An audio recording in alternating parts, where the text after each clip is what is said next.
Okay guys, so in this video we're going to talk about calculus with parametric curves.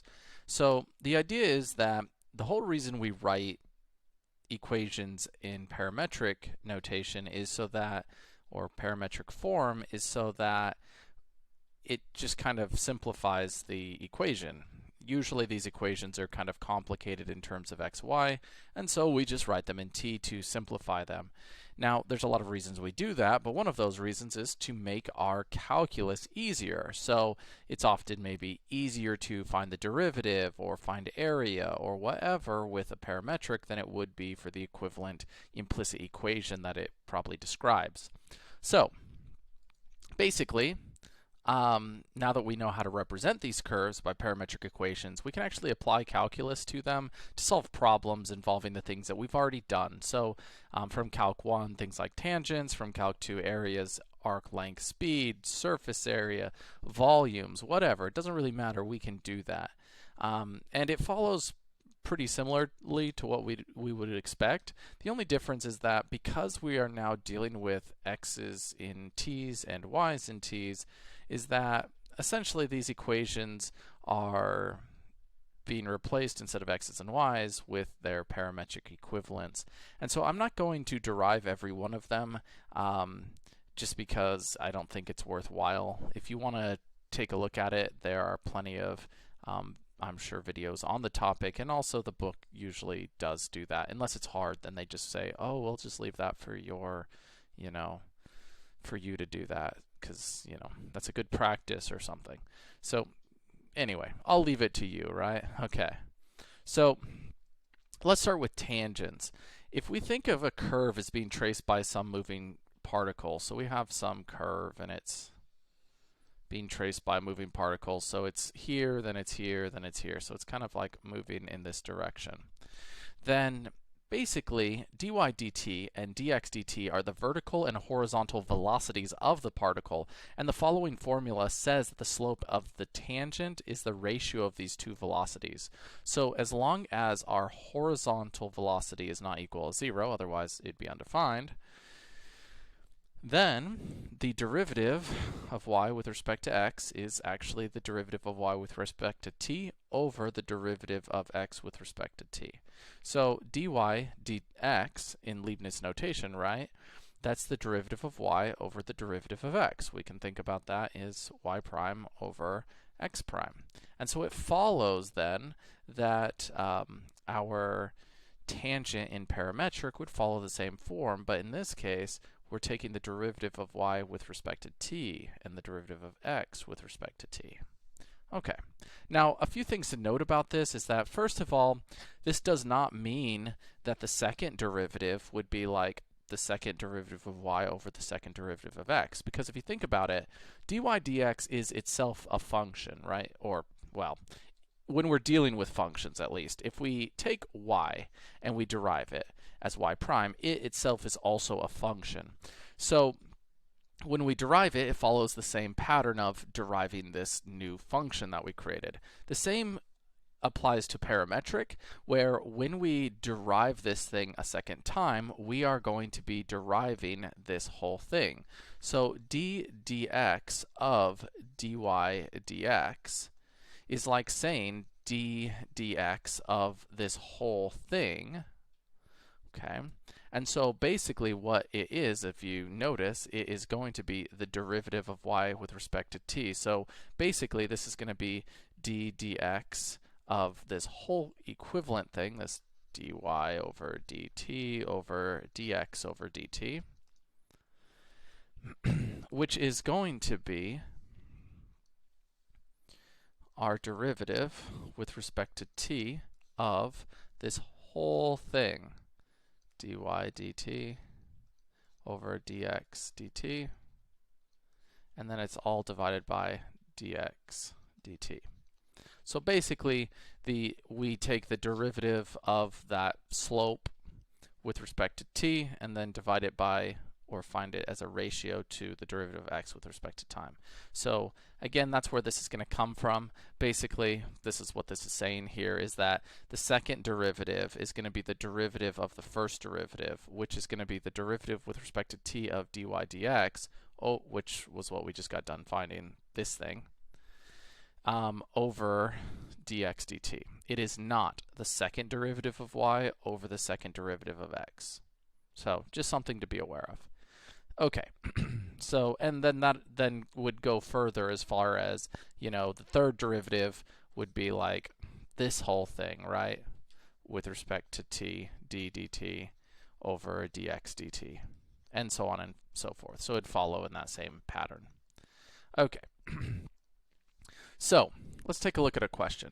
Find the slope of the tangent to the parametric curve at the point 15, 2. Now, as a reminder, in general, our parametrics are not functions, and so they do not pass the vertical line test, and so there may be multiple y's to this to one x. So that's why we need both the x and the y. Okay, now what I want to start with is I want to graph it, because even though I can definitely solve this without a picture of it, I think it's quite handy to have that. So if we graph this thing in parametric, we'd have t squared plus 2t, and then we say comma, 2 to the t minus 2t. Okay, now we're looking at this from, we'll just say from negative 10 to 10 to make sure we can kind of see this whole curve here, or at least enough of it that we're dealing with. We're looking at 15, 2. Now, a few things to note about this is if we track, like when t is 0, so when t is 0, we get x is 0, so that is 0.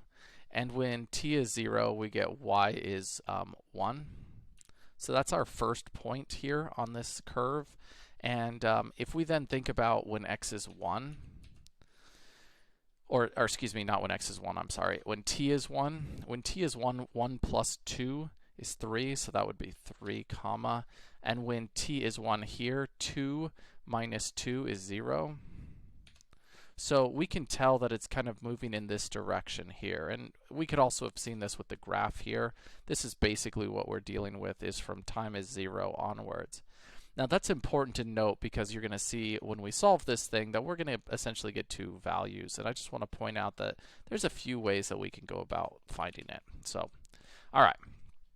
Anyway, so if we take a look at this as a reminder, the dy dx is just going to be the derivative of y with respect to t, so kind of like y prime with respect to t over x prime. So we need to go ahead and find our x is t squared plus 2t, so that means that our x prime is going to be 2t plus 2. Now, if we do y is equal to 2t minus 2t. This is when we take the derivative of this, the derivative of 2t is going to be the, it's an exponential, so basically it's just, we leave it alone, just like e to the x, but then we say times natural log of the base 2 minus 2 here. Okay, so we have our y prime and we have our x prime. We are going to go ahead and divide them. So it's 2t natural log 2 minus 2, our y prime, over, so again it's y prime over x prime. So it's all over our 2t plus 2. Now, we can't factor anything out of the top. We could factor a 2 out, but this 2 wouldn't cancel with it. I mean, you could sort of make it cancel if you really wanted to by factoring out the 2, and that would make it like, well, I'll just go ahead and show it rather than talking about it. If this is 2t natural log of 2 minus 2, and we were to factor it out, factor a 2 out, I don't know why I rewrote it. Let's go back. If we were to pull a 2 out of everything, that would leave behind a 2t minus 1 natural log 2 minus 1 if we really wanted to. So it's possible, but it's not really necessary, so I probably wouldn't factor that out. Anyway, so we have this thing, and we want to know, okay, well, this is our derivative function. Well, it's not a function. This is our derivative with respect to the derivative in terms of t in our parametric. So we can now find the slope at any point, and it's dependent on what t is. So we need to know what t we're dealing with at the point 15, 2. So essentially you have two options available to you.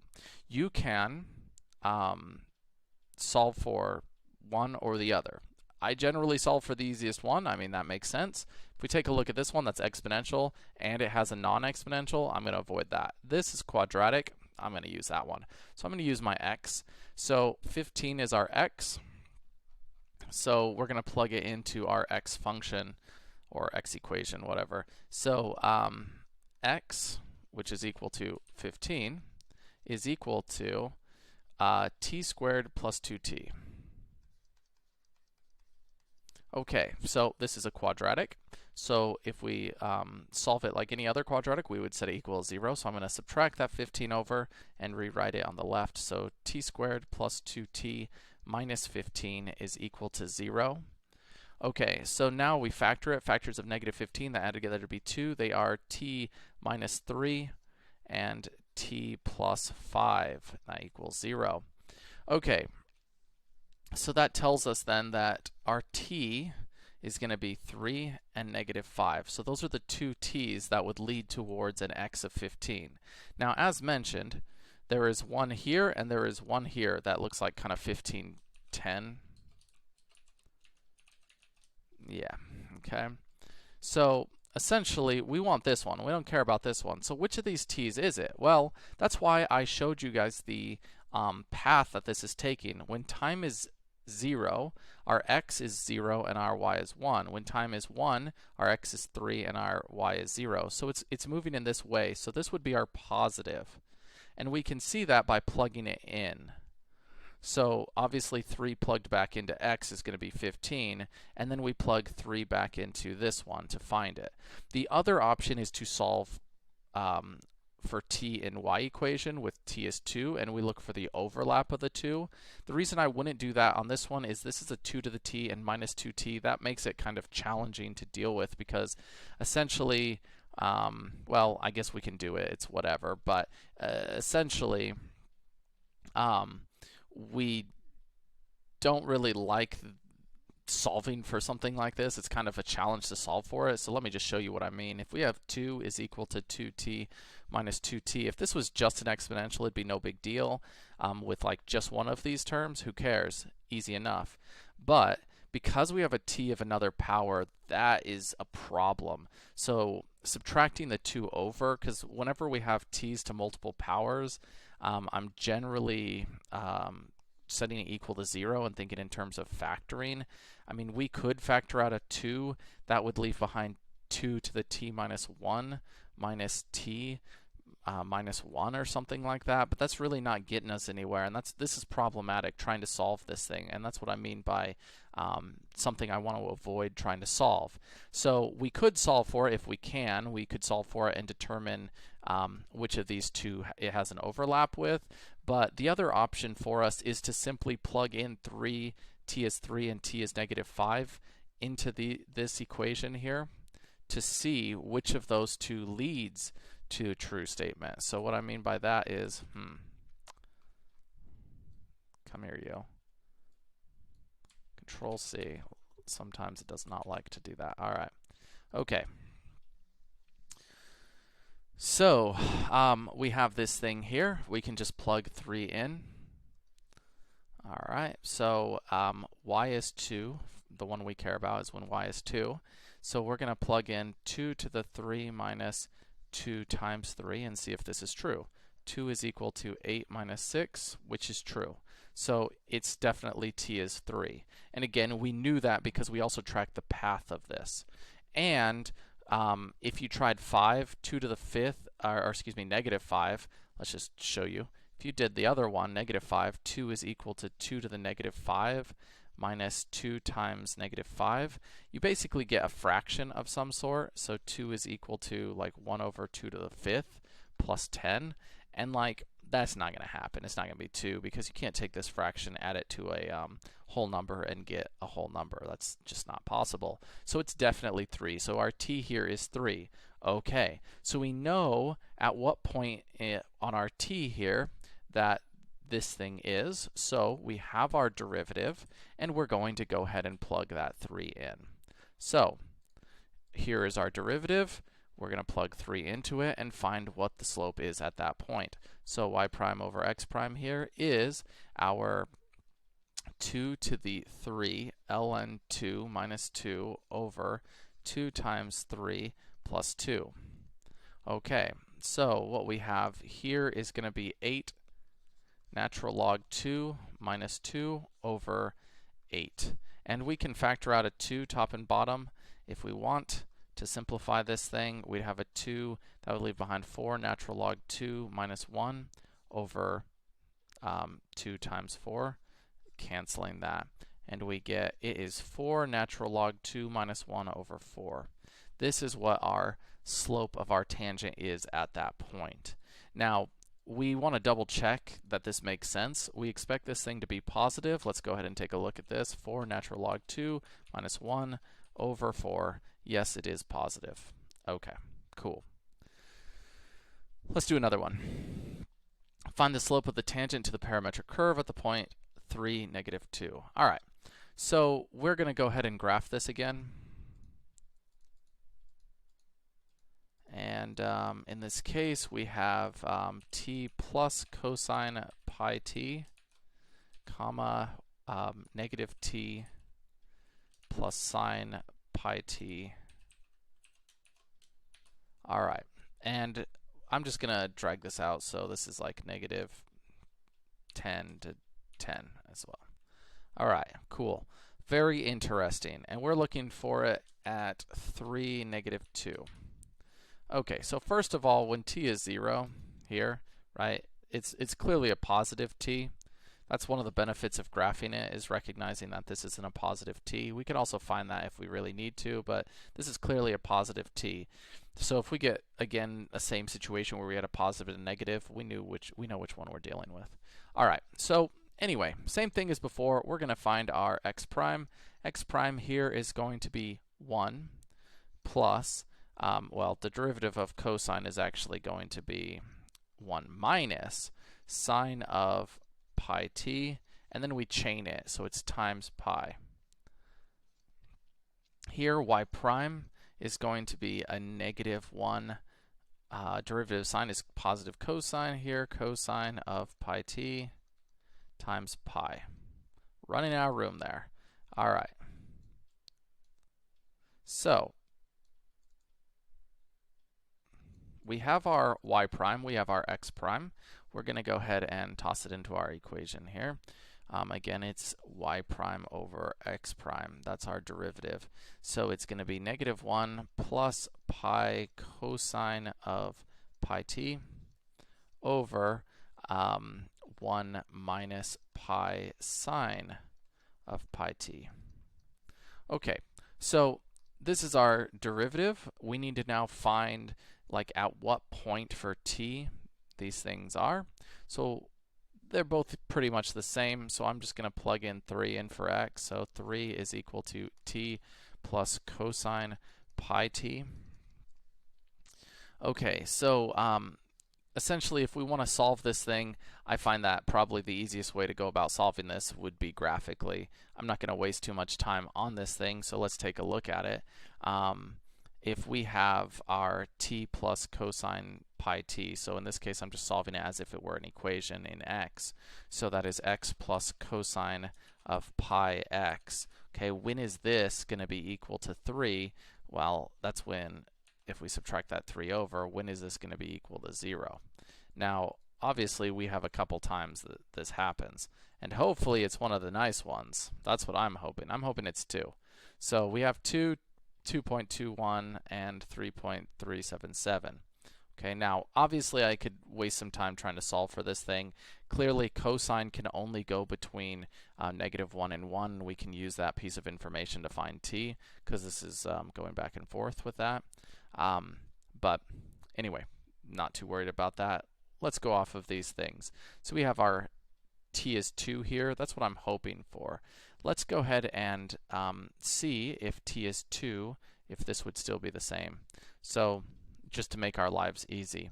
So if our y now, so negative 2, is equal to negative 2 plus sine of 2 pi.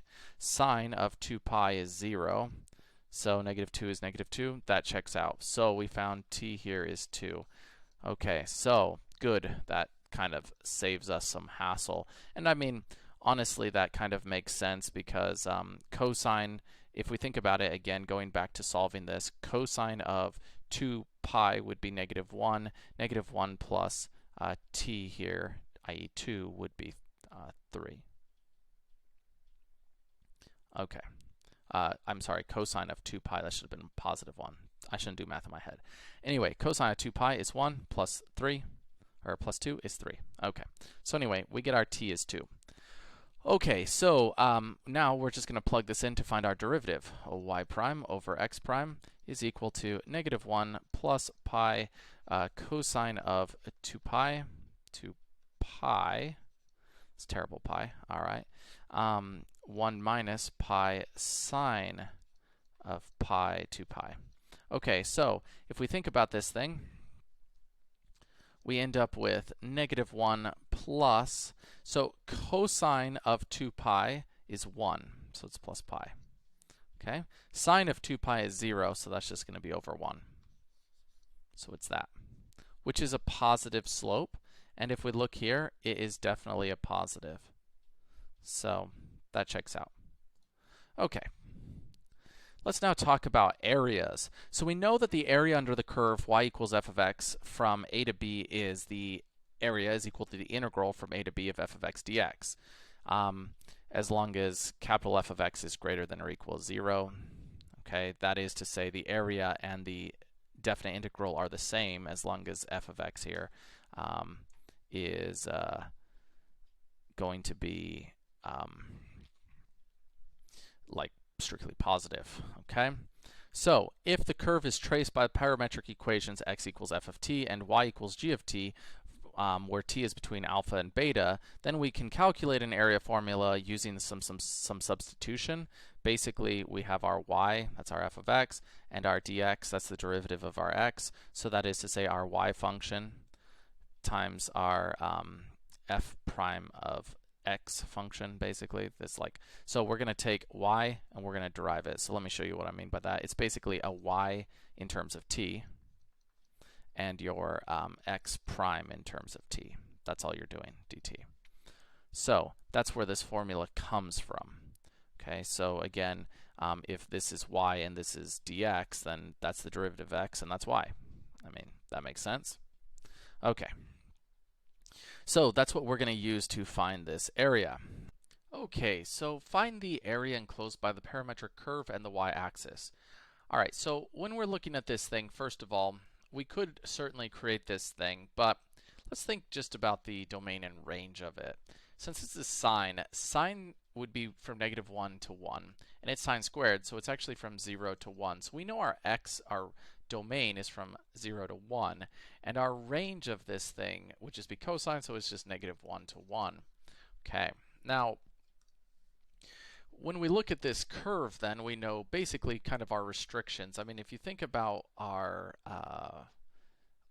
t here, essentially, like no matter what our t ends up being, it's pretty much just going to be between -1 and 1 and 0 to 1. So when we look at this curve, we have sine squared t, comma, and we have cosine t. Okay, and we're going to take 0 to pi. Well, that would pretty much handle our entire thing if we look at that.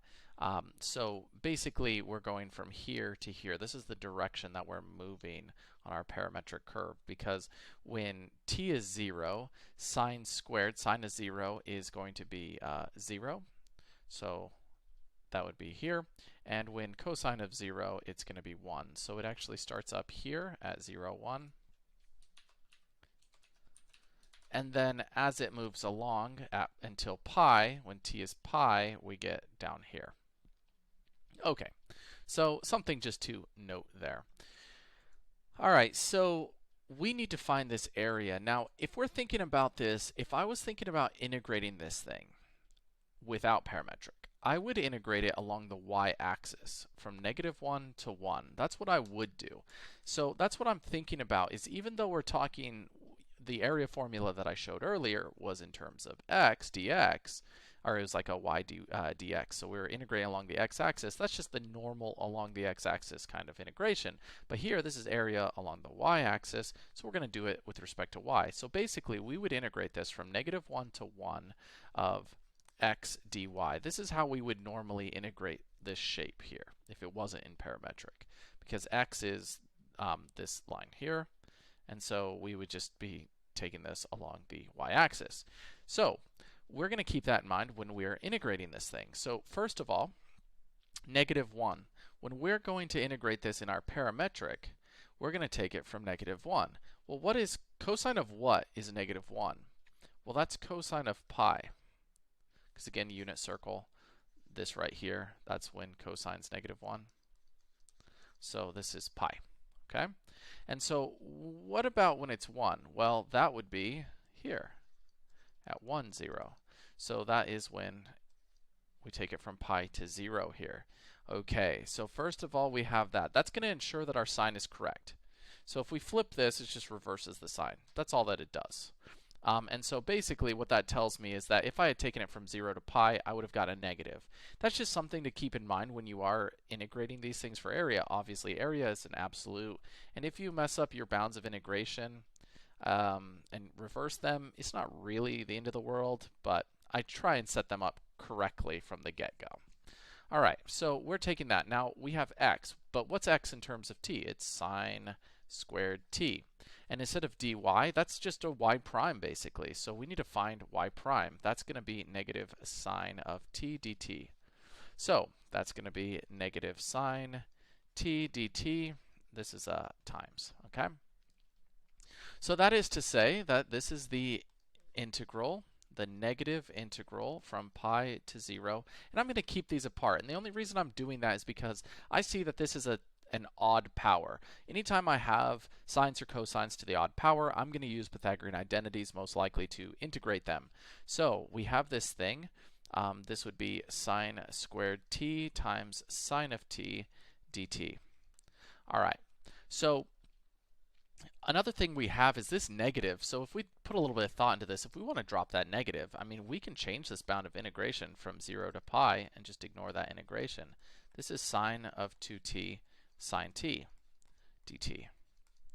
Because as a reminder, if we flip this, it's the negative of it. So that takes care of that negative sign.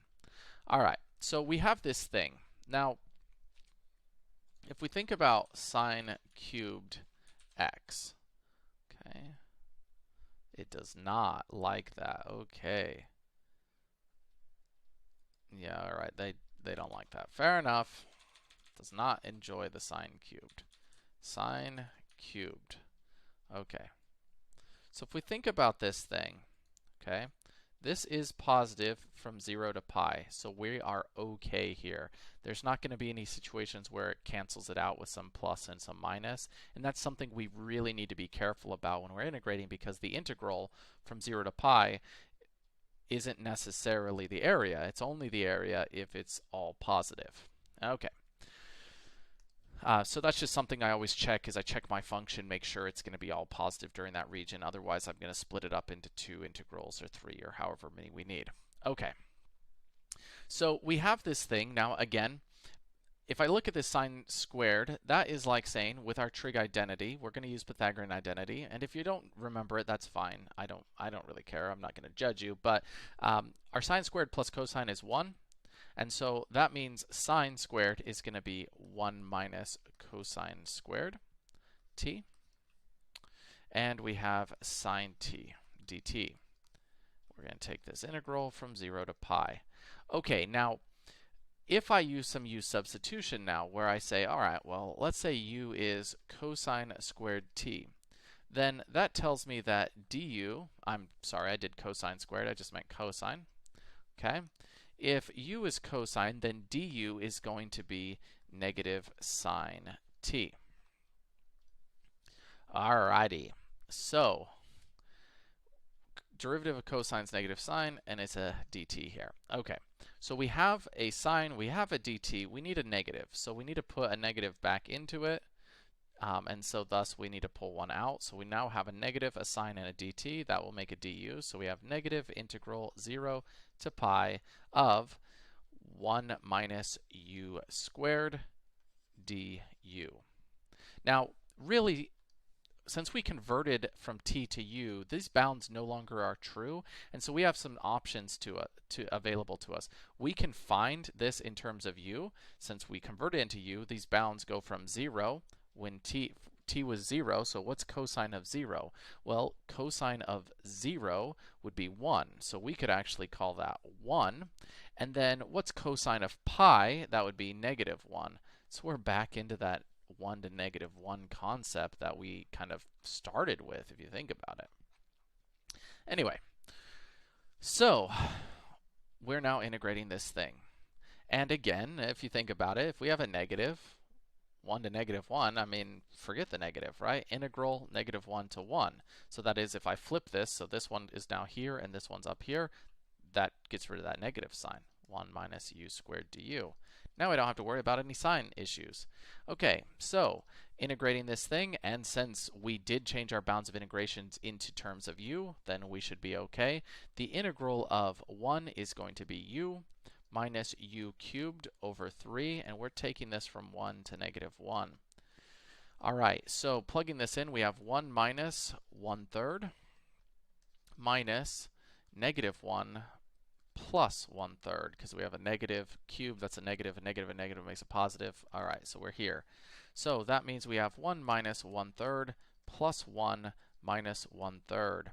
So that means we have 2 minus 2/3, which would be 6/3 minus 2/3. So that is 4/3. That is our area.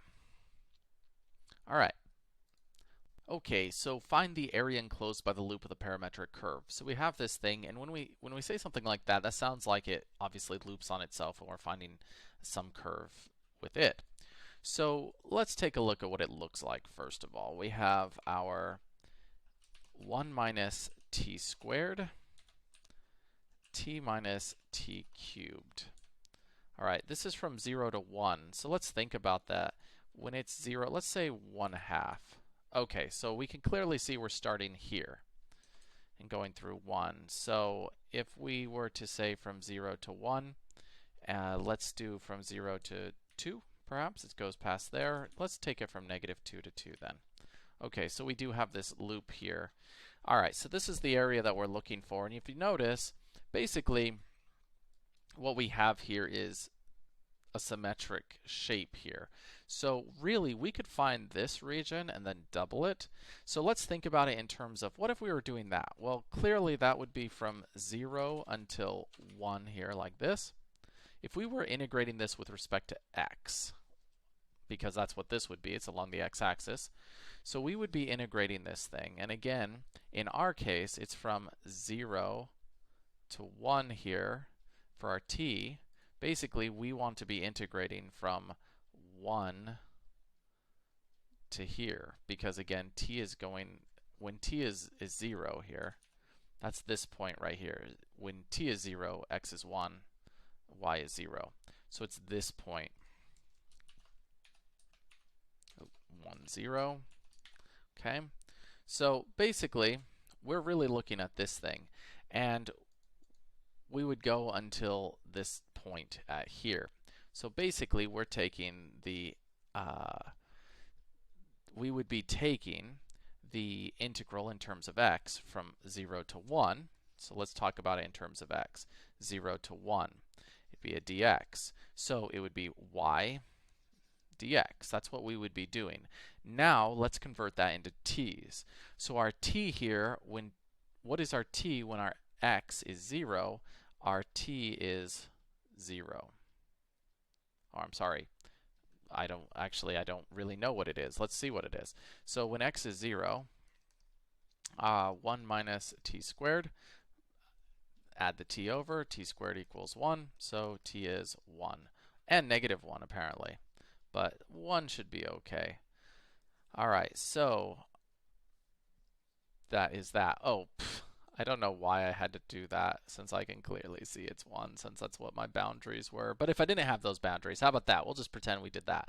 Okay, anyway, it doesn't matter. Here's that one. So we are going, and again, it's a little bit silly to think about it in that regard, but this t is 1 is when x is 0. So this thing here in terms of x is 0, that would mean that our t is 1. And then over here, when x is 1, when is x 1? It's when time is 0. So we're doing this. We're not flipping it arbitrarily. It just so happens that zeros and ones, in this case, it's flipping there. Okay, just want to make that as clear as I can. All right, now we're going to call this y. So y is t minus t cubed. And our dx would be x prime. So if we think about this, x prime is going to be negative 2t dt. Negative 2t dt. All right, so this is what we're going to be integrating. And again, this would just be the top. So we know it's symmetrical, so we just multiply it by 2. All righty. So this negative 2 can be drawn out. So we have a negative 4 integral 1 to 0 of, and I can then distribute this t in. We'd have a t squared minus t to the 4th dt. Okay, now if I wanted to, I could also flip these bounds of integration and change the sign. So this would be the 4 times the integral from 0 to 1 of t squared minus t to the 4th dt. If we want, I mean, might as well. Okay, I mean, we don't have to, but it just avoids any kind of mistakes in the future for me with signs of forgetting to multiply it in or whatever. So we end up with 4t cubed over 3 minus 4t fifth over 5 from 1 to 0. So if we plug in 1 into this thing, we get 1. So that's a 4/3 minus 4/5 minus, if we plug 0 into this thing, we end up with 0 minus 0. Okay, easy enough then. So we end up with 4/3 minus 4/5, which would be 20 over 15 minus 12 over 15, which is going to be 8 over 15. And that is our area of our region. This right here would be half of it, so that would be 4/15, and this would be 4/15. Okay, cool. Let's go ahead and take a look at now arc length. So since we know the formula for finding the arc length, the length of a parametric curve can also be used to describe that. Basically, if you remember, the length is equal to the integral from a to b of the square root 1 plus y prime squared dx. Now, in parametric terms, that would be, if we replace everything that we know about parametrics, that would be alpha to beta square root 1 plus dy dx was dy over dt over dx over dt, as you recall. So that's now that. Dx is going to be our dx dy dt here. So essentially, since dx dt is greater than 0, we can do a bit of manipulation. I'm not going to bore you with those details, but we end up with this nice arc length in parametric, where the length is equal to the integral from alpha to beta square root the derivative of x with respect to t squared plus the derivative of y with respect to t squared dt. All right, so let's see that in action. So let's find the length of this curve from 0 to 2. All right, so pretty straightforward. Again, our formula here is going to be the integral from 0 to 2 of the square root of x prime squared plus y prime squared. So we need this thing dt. So we need these two things derivatives. So let's go ahead and find that. X prime is going to be the derivative of e to the t is e to the t minus 1. Y prime is going to be 4e to the t over 2 times the derivative of t over 2, which is going to be 1/2. So that is to say it is 2e to the t over 2. That is what our y prime is. Okay, so now let's go ahead and plug this in. This is the integral from 0 to 2. Again, 0 to 2, that's what we're integrating along. Square root e to the t minus 1 squared plus 2e to the t halves squared dt. All right, now let's clean this up a little bit. This is going to be the integral from 0 to 2 square root e to the t minus 1 squared is going to be e to the 2t minus 2e to the t plus 1 plus 2 squared is going to be 4 e to the t to the e to the t over 2 to the 2. The 2's cancel and we just get e to the t dt. All right, so now we have something that looks we have an e to the 2t. We can combine like terms first, but this is definitely looking to me like a quadratic in form because we have something squared and just one power. So potentially it's going to be quadratic in form. Let's take a look at it. So we have e to the 2t, negative 2 e to the t plus 4 e to the t. That's just going to be plus 2 e to the t plus 1 dt. Now, if we look at this thing, this is clearly, or maybe not so clearly, this is just a perfect square. This is like saying the square root e to the t plus 1 squared. We can verify that if you don't really trust me. If we call e to the t our u, then that means that e to the 2t is u squared, and basically we have a u squared plus 2u plus 1. This would clearly factor as u plus 1 times u plus 1, which is where this thing comes from. Going back to this thing that our u is e to the t, it's e to the t plus 1 squared. Okay, just wanted to verify that for you in case you don't see that. So, square root, we end up with the integral from 0 to, technically speaking, when you take the square root of a squared, it's strictly absolute value. This is what that thing actually is. That's one of the definitions for an absolute value, is the absolute value of x is equal to x squared square root. That is actually one of the ways we can define the absolute value.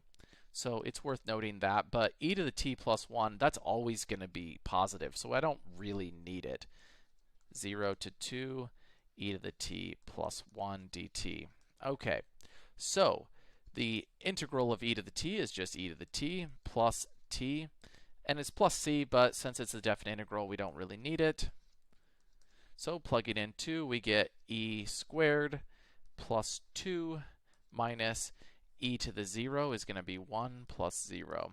So that is to say e squared plus 2 minus 1 is going to be e squared plus 1. This is the arc length from 0 to 2. That's how long it is. So if we check e squared plus 1, that is a distance of about 8.4. All right. So that's our arc length. Again, nothing too bad. The problem is it's arc length, and arc length can be problematic when we take square roots because square roots are challenging if things don't become nice. So let's take a look at another one. Find the length of the curve x equals t sine t, y equals t cosine t. All right, I might as well graph this one. I didn't graph the previous one, but let's go ahead and graph this one. Take a look at it. T sine t, t cosine t. The reason why I didn't graph the other one was I forgot, I'll be honest. But also, this one looks interesting probably, because sines and cosines always end up with some interesting parametrics for me. As opposed to e's, they're probably just going to look pretty, whatever, boring. Okay, so they might look logarithmic or exponential. Okay. Let's just take this out further so we can see this. I know it's from 0 to 1, but let's take a look at this thing. All right, that's a nice spiral curve. I told you it'd look cool. Now, we're only interested in this uncool portion of it, but if we wanted to take it over anything, we could certainly do that. So we're taking it from 0 to 1. So, again, as a reminder, we are taking the integral from 0 to 1 square root of x prime squared plus y prime squared dt. That's what we want to do. So x prime is going to be the derivative of t sine t is going to be product rule. So we get sine t plus t cosine t. And if we take a look at y prime, same thing, product rule. Derivative of t is just 1, so we get cosine t. And derivative of cosine is a negative sign, so that's going to be minus t sine t. So we have these things. Now let's go ahead and square them before I even bother writing all that stuff. Let's go ahead and square this now. So that would ensure that I don't have to do this a million times. So sine t plus t cosine t squared is going to be sine squared t plus 2t sine t cosine t plus t squared cosine squared t. All right, let's do it for this one now. This would be cosine squared t minus 2t sine t cosine t plus t squared sine squared t. All right, so basically we are going to take the integral of that and add these two things together from 0 to 1. So if we look, 2t sine t cosine t and negative 2t sine t cosine t, those cancel, but the rest don't. But that's not really a big deal. We have the integral from 0 to 1 square root sine squared t plus cosine squared t plus t squared cosine squared t plus t squared sine squared t dt. Now, if we look, sine squared t plus cosine squared t, that could be 1. And in fact, if we do that, so this portion here, that's 1, Pythagorean identity. And here, between these two, we could pull out a t squared. So if we pulled out a t squared, that would leave behind cosine squared t plus sine squared t. So this right here would also be 1. So we end up with the square integral from 0 to 1 of the square root of 1 plus t squared times 1, which is just 1 plus t squared dt. All right, now how do we integrate something like this? Well, this is going to be reverse trig integration, or reverse trig or inverse trig substitution. There we go. So if you recall, this is our second one. If we have something like squared plus x squared or what have you, that would be something like, in this case, t equals a tangent theta. So that means for us, this is our a. So that means that t is tangent theta. So we need to figure out dt. dt then, the derivative of tangent is going to be secant squared theta d theta. This is a real easy step to forget. Don't forget that we need to, if we're replacing t's with thetas, we need to replace our dt. That's why I'm being careful to always write these things. All right, so we have that thing here, and we can draw our little triangle so that when we need it later, that would be useful. So tangent is t, so this is t over 1. This would be square root 1 plus t squared. That's what our little triangle looks like. We'll get back to that later. Okay, now, if we are changing our t's into thetas, we could convert these into thetas as well. So they'd be theta or tangent inverses. Personally, I don't know. I don't think I'm going to bother with that. I don't really like tangent inverse things. If they were just like nice numbers, I sure would. But in this case, I'm probably not unless I have to. So we end up with the integral. I'm going to drop these for the time being to remember that I don't need them. We have square root 1 plus tangent squared theta. And instead of dt, we have secant squared theta d theta.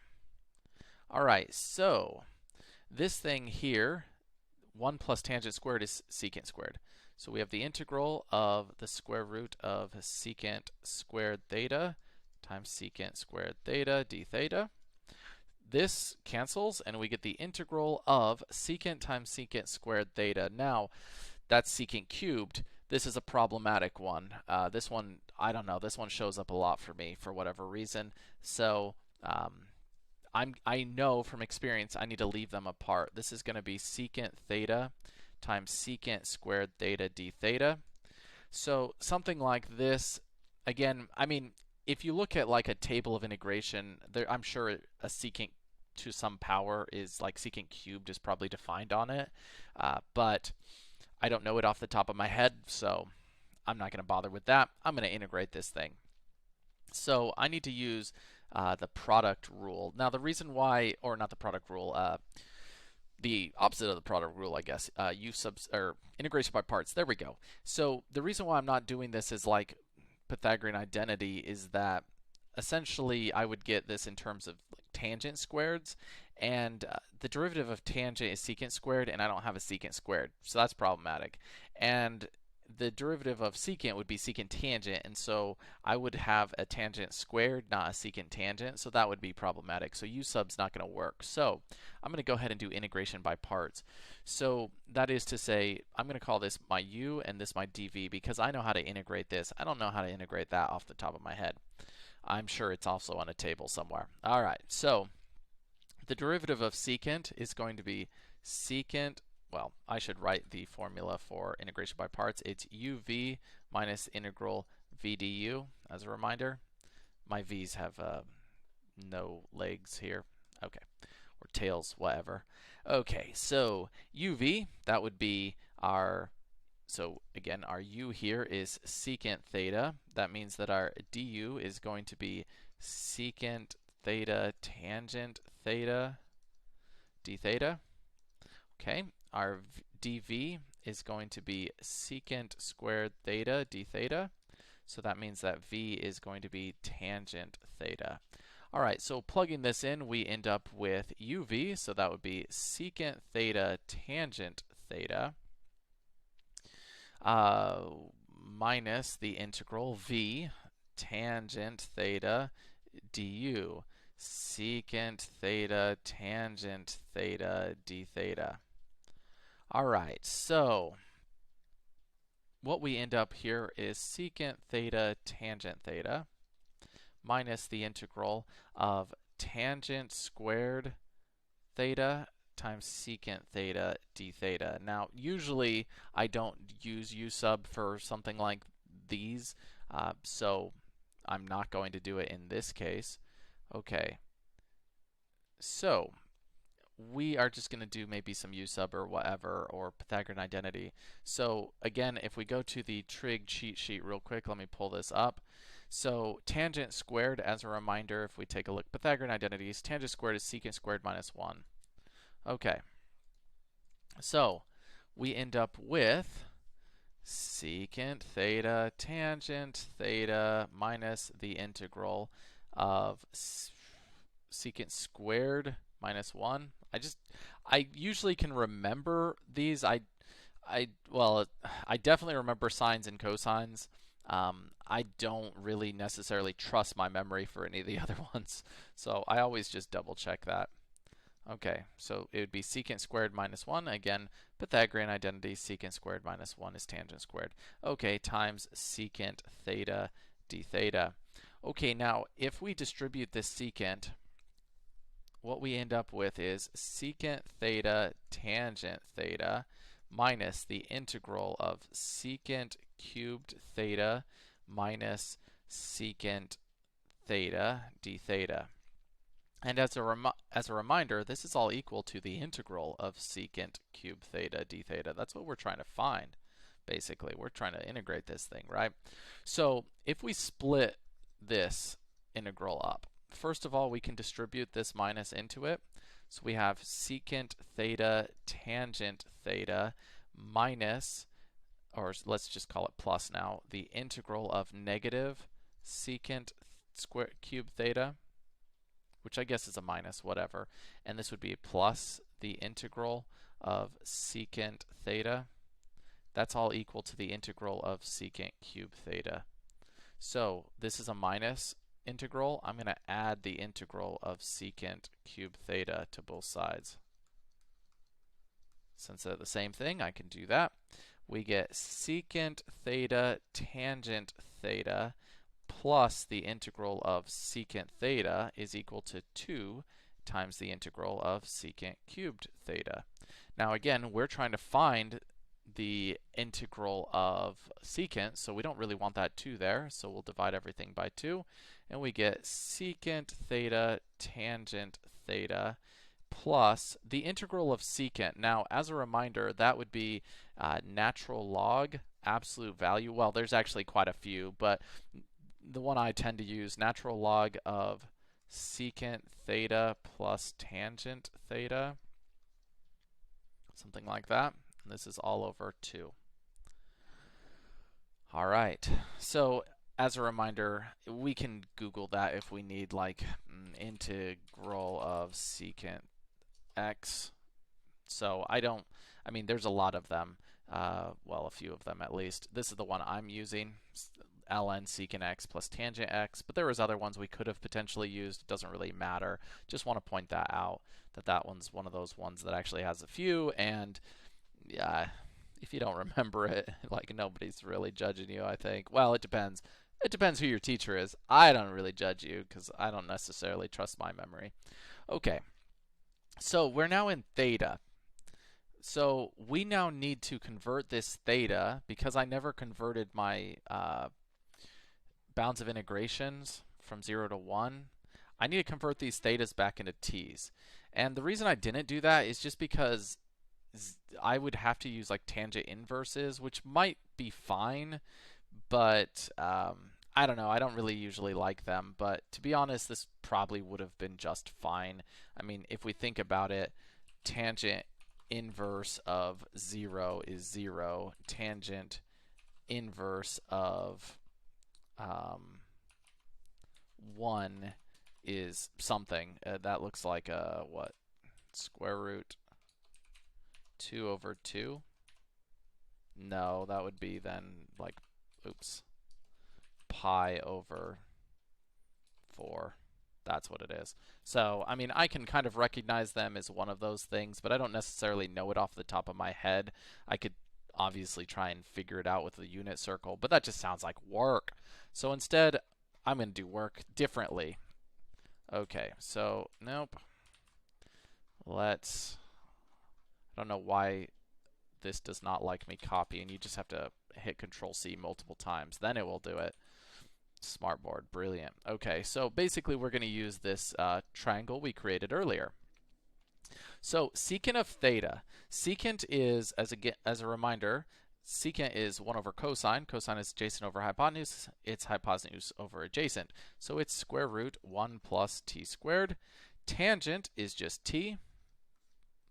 So tangent is t over 1, so t, plus ln square root, it's ln absolute value, square root 1 plus t squared. We already talked about secant, and we've already talked about tangent. That was just t. Okay. And this is all over 2. Now, we found that integral, and we're going to take this now from our 0 to 1, the thing that we talked about earlier as our bounds of integration, 0 to 1. Okay, so again, I didn't convert them into thetas, but I could have. But, it was no big deal to do this. So, all right, now this portion of it, converting it along our triangle. Plugging in our 1, we get the square root of 2 times 1 plus natural log of absolute value 2 square root plus 1. I don't need the absolute value then in this case, all over 2. And we are going to minus, now for 0, 0 plus 1 is 1, but times 0 is 0. Natural log of square root 1 is 1. So natural log of 1 is also 0, so it's just minus 0. So we end up with this thing here. It is square root 2 plus natural log of square root 2 plus 1 over 2. That is our arc length. And it was mostly just terrible because of the integral. But that's the case for arc lengths. Arc-like integrals are often bad. That is why we have issues with them. It's not that the concept or the formula is hard, it's the integral is challenging. All right, let's now take a look at surface area. So If the curve C is rotated about the x-axis, then the area of the resulting surface is given by this formula. The surface area is equal to the integral from alpha to beta of 2 pi r, that's our r, in this case y, okay, square root dx dt squared plus dy dt squared dt. So this is our, again, our arc length, and this is like our 2 pi r basically. So we are basically taking our circumference and multiplying it by this arc length. So we're just rotating around the arc length around the whole circumference of a circle. That's our surface area. And again, that follows from our surface area formula that we know for normal functions. Okay, so find the exact area of the surface area obtained by rotating the curve about the x-axis. Alrighty, so in this case we have x is cosine cubed theta, y is sine cubed theta, and theta is between 0 and pi halves. So we are going to integrate this thing. We have the integral from 0 to pi halves of 2 pi y, which is going to be sine cubed theta, times the square root of our x prime squared and y prime squared. So we should find what that is really quick. So x prime is going to be 3 cosine squared theta times the derivative of cosine, which is negative sine. So sine theta, and that's a negative here. Now our y prime then, also going to be a chain rule, 3 sine squared theta times the derivative of the inside, which would be cosine theta. Alrighty, so we are going to take this thing and square them. So we have, well, I'll go ahead and just write it here. So x prime squared, that's going to be a positive 9 cosine fourth theta sine squared theta. And y prime squared will be 9 sine fourth theta cosine squared theta. Okay, so I'm going to go ahead and write those here now. Drag that in. Okay, so we have this thing, 9 cosine fourth theta sine squared theta plus 9 sine fourth theta cosine squared theta. And this is all d theta.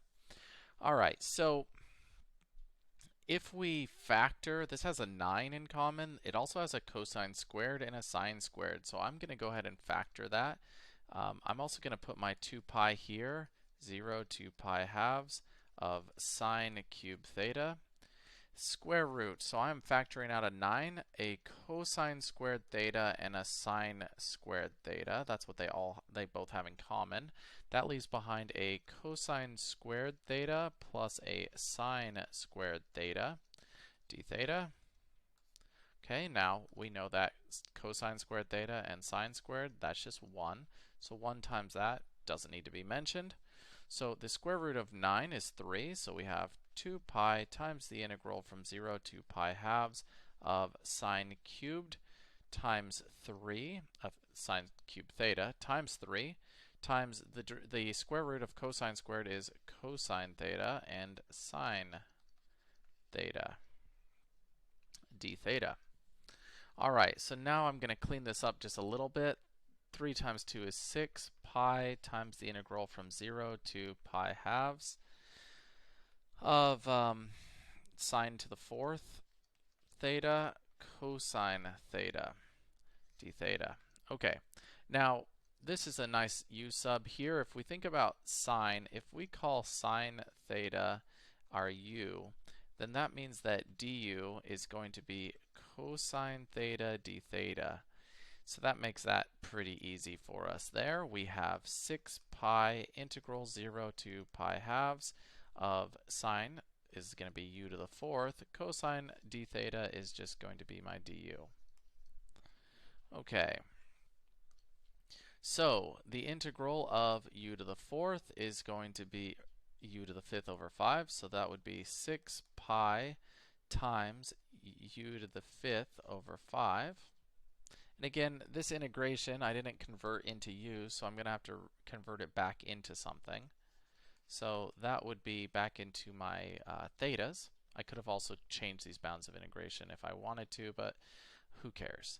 All right, so that is 6 pi sine theta to the fifth over 5. So, and this is between pi halves and 0. Okay, so sine of pi halves is 1. 6 pi over 5 times 1 minus sine of 0 is 0, so that's 0. And we get 6/5 pi. That is the surface area to this region. Okay, so that has been our calculus with parametric curves. Again, there's a lot of things we can do with it. I just wanted to give you some examples of the common uses for that, or at least things that we've been doing, some familiar things that we've been doing, but maybe in an unfamiliar way now. We're talking about it in terms of parametric. But realistically speaking, I mean, really, this is no harder than doing it in x's and y's. The only issues tend to be just the integrals, which we had those same issues in terms of x and y anyway. So essentially, by converting these things into parametric, it simplifies our lives so that we're basically just dealing with things that are no more challenging than the x, y functions that we're used to. Anyway, thanks for watching.